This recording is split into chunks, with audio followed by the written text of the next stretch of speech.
この動画は過去動画の再放送です。途中紹介されている別動画は、現在アップされていないものもあり、リンク切れしている場合がありますが、ゆっくり再アップしていきますので、お待ちくださいね。それではご覧ください。こんにちは、斉藤直樹です。今回は、線が綺麗に描けるルール7選ということで、皆さんどうですか？線画綺麗に描けてますか？線画は絵の見栄えを決める大きな要素の一つなので、線画がうまく描けないと、その後の色塗りの工程もなんかモヤモヤっとしてしまって、なかなかテンションが上がらないですよね。でも大丈夫。この動画を見ていただければ、これを意識すれば線画は綺麗に描けるのかというポイントを知っていただけて、見違えるように見栄えのする絵が描けるようになると思います。ぜひ最後までお付き合いください。それではもう最初に紹介しちゃいましょう。今回お伝えするポイントはこちら。線の硬さを使い分けよう。下書きを薄く透かそう。線の太さを選ぼう。長いストロークで描こう。無意味な強弱をつけずに描こう。線を重ねよう。目には時間をかけよう。これ全部取り入れる必要はもちろんないんですけど、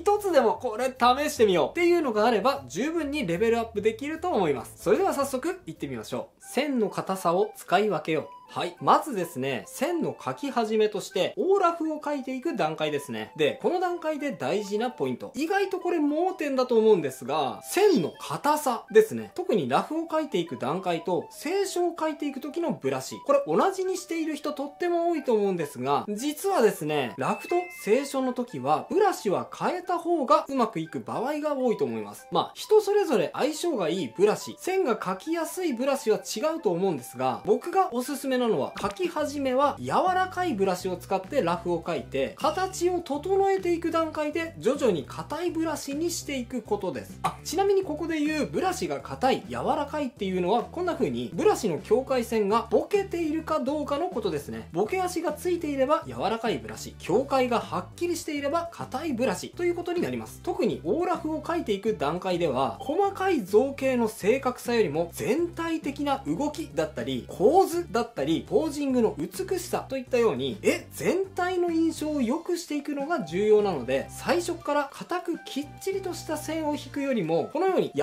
らかいブラシでふわふわっと頭の中のイメージを追いかけるように描いていくととても描きやすいと思います。そしてある程度大まかな印象がいい感じになってきたなっていう風に思ったら、ここから硬いブラシに持ち替えて形を整理していきます。僕の場合にはですね、全体をグレーに塗ってから形を整えていくことが多いですね。今回あえてポイントには挙げませんでしたが、オーラフの次に線画に進む前にですね、ラフの段階できっちりと形を整えちゃうことも綺麗な線画を描くための秘訣ですね。はい。この時には硬いブラシに持ち替えて、そして形を整えていきます。はい。こんな感じでラフが完成しました。線画を描く時に書き出しが辛いなぁ、気が重いなぁっていう人は、もしかしたら硬いブラシを使って描き始めている可能性が高いので、そういう方は柔らかいブラシでふわふわっとニュアンスだけを掴んでいくように描き始めてみると、とても描きやすくなるかもしれません。それとこちらのラフについては僕の Pixiv ファンボックスから無料でダウンロードできるようにしておきましたので、これ以降の作業をこのラフを使ってやってみたいなという方はダウンロードしてお使いくださいね。下書きを薄く透かそう。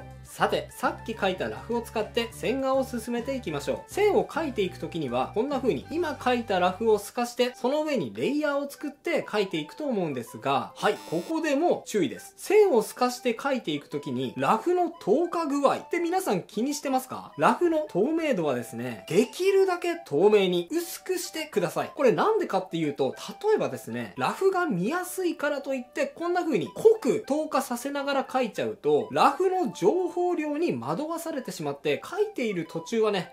いい感じいい感じって思ってたのに、線画が終わってラフのレイヤーを非表示にした瞬間、あれなんかスカスカじゃないなんていう風にね、印象のズレが発生しがちなんですね。なので清書の線の印象を目できっちりと認識しながら書いていくために、ラフをできるだけ薄くして清書をしていく、これがね非常に重要になるんです。もしですね、ラフはうまくいくんだけどさ、清書にするとなぜかスカスカで印象の弱い線になっちゃうことがあるんだよなっていう人はですね、これが原因かもしれません。ぜひ意識してみてくださいね。線の太さを選ぼう。さて、実際に線を描いていこうと思うんですが、皆さん、線の太さって意識してますか？線の太さは絵の印象の強さに直結しますから、はっきりと強いイメージで描いていきたい人は太めの線を、繊細で美しい印象を作り出したい人は細めの線を選択する必要があるんですが、でもね、一体どのぐらいの太さで描いたら自分のイメージ通りの線の印象になるのかって、なかなか初心者はつかみづらいと思うんですね。なので、そんな時には自分の過去の作品を同じ画面に持ってきて、これよりももうちょっと太い線で描こうかな、それよりも細い線で描こうかな、なんていう風に自分の作品を基準にして線の太さを決めて描いてみると、過去の自分の経験も活かせると思うので、とてもおすすめです。また、もし憧れの絵師さんがいるのであれば、その人の作品を同じ画面に一旦コピペしてみて、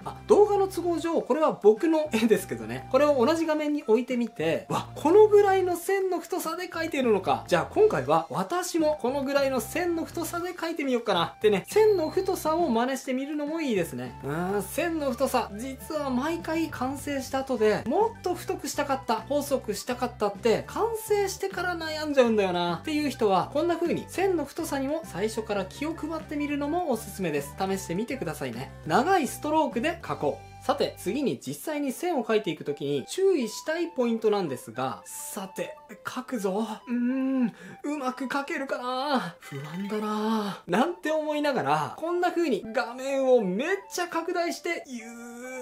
くり線を描いてしまうことってないですか？こんな風に線を描いてしまうとですね、いざ絵をズームアウトしてみると、なんだか線がヨレヨレっとしてしまって、綺麗な線に見えないことが多いです。もちろんね、わざとこういう線にして味を出したいという場合は別ですよ。こういう描き方も実際にあるので、意識してやっている場合にはそれでも全然 OK なんですが、もしそうじゃなくて滑らかでスムーズな線が描きたい場合には、あえて画面をアップにしすぎずに、できるだけ長いストロークで描くと線が滑らかになりますね。コツはですね、なるべく手首のスナップを効かせながら素早く、そして自信を持って線をシュッと引くのがいいですね。そしてもし思い通りの線が引けなかった時には、左手をですね、いつでもアンドゥのショートカット、コントロール Z を押しやすいようにしておいて、線を引いては消し、線を引いては消しをしながら、何度か線を引き直して思い通りの線を探ってみるというやり方がいいと思います。自分は線がいつもヨレヨレっとしてしまって汚くなっちゃうんだよなってお悩みの方は、このやり方試してみてくださいね。無意味な強弱をつけずに描こう。でですね、僕ちょっとここで皆さんをびっくりさせてしまうこと言っちゃうかもしれません。線画をうまく描くためのコツとして、よくこういうことを耳にしませんか？線をうまく描きたかったら線に強弱をつけなさい。具体的にはね、こんな風に線の入りと抜き、細い部分と太い部分を作りながら描きなさいっていう教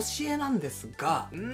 これを急に意識しながら絵を描くと、線がうまくコントロールしきれずに逆に下手に見えてしまうことの方が多いと思うんですよね。例えばですね、こんな風にところどころ不安定な感じの線になってしまって、弱々しく遠くから見た時にインパクトがちょっと薄いような線になってしまう、そういうことが多いように思います。ほら、特に顔の中身の線が遠目で見た時に薄すぎて印象が弱いですよね。なので僕がおすすめするのは、ブラシの入り抜き設定をこんな風にあえて押さえてあげて、まずはこのブラシを使ってある程度全体を描いてみることです。そうすることによって、さっき長いストロークで描いた線もすごく滑らかに安定した線質で描くことができますし、ヨレヨレっと弱々しかった線も格段に減ります。結果、それぞれの線が遠くから見た時に視認性が良くなり、パッと見た瞬間に、お、綺麗な線だなってね、絵の第一印象がすごく良くなるんですね。線の強弱をつけろって言われるけど、どのぐらい強弱をつければいいのか、どこに強弱をつければいいのか感覚的にわかんないんだよな、なんていう人はですね、逆に線の強弱を抑えてみるとうまくいくかもしれません。この考え方取り入れてみてはいかがでしょうか。線を重ねよう。さあ、線画がある程度進んできて、綺麗な線画が出来上がってきたんですが、もしかしたらあなたはここでこう思うかもしれません。確かに線を綺麗には描けているんだけど、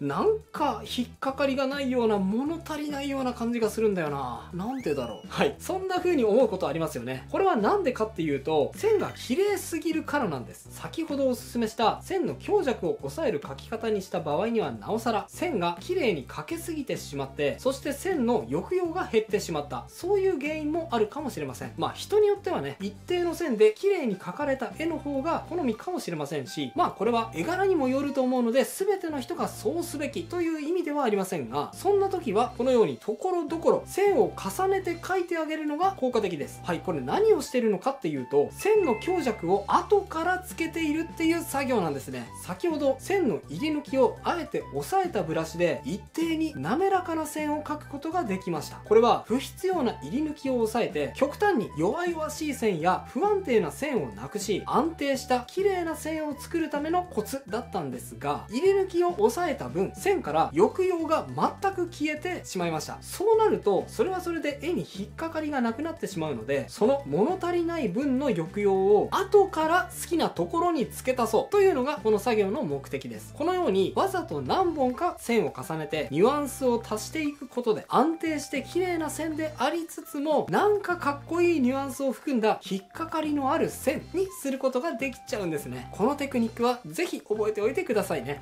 目には時間をかけよう。さて、最後のポイントなんですが、ちょっとここだけは他の線とは線の描き方が異なるかもしれません。他の線はストロークを長く一気にビュッと引いた方が綺麗になりやすいとお伝えしましたが、目の描き方、ここだけはね、ちょっと別ですね。目はキャラクターを描くときにすごく注目のいくポイントです。なのでここは綺麗に滑らかに描くということよりも、他の部分よりも情報量を増やしてインパクトのある線を描くことが重要です。なのでこのように線を幾重にも重ねたり、ところどころ線と線に隙間を作ってあえて抑揚をつけていったり、時には細かいまつげの書き込みだったり、場合によってはハッチング、シャシャシャシャってね、線で陰影をつけたりと、あらゆる線を駆使しながら目の情報量を上げていきましょう。これはなんでかっていうと、逆の例と比較してみると分かりやすいですね。はい、こちらが今言ったようなことをしていない線になります。どうでしょう。このように目は他と書き込みを同じにしてしまうと、まあ綺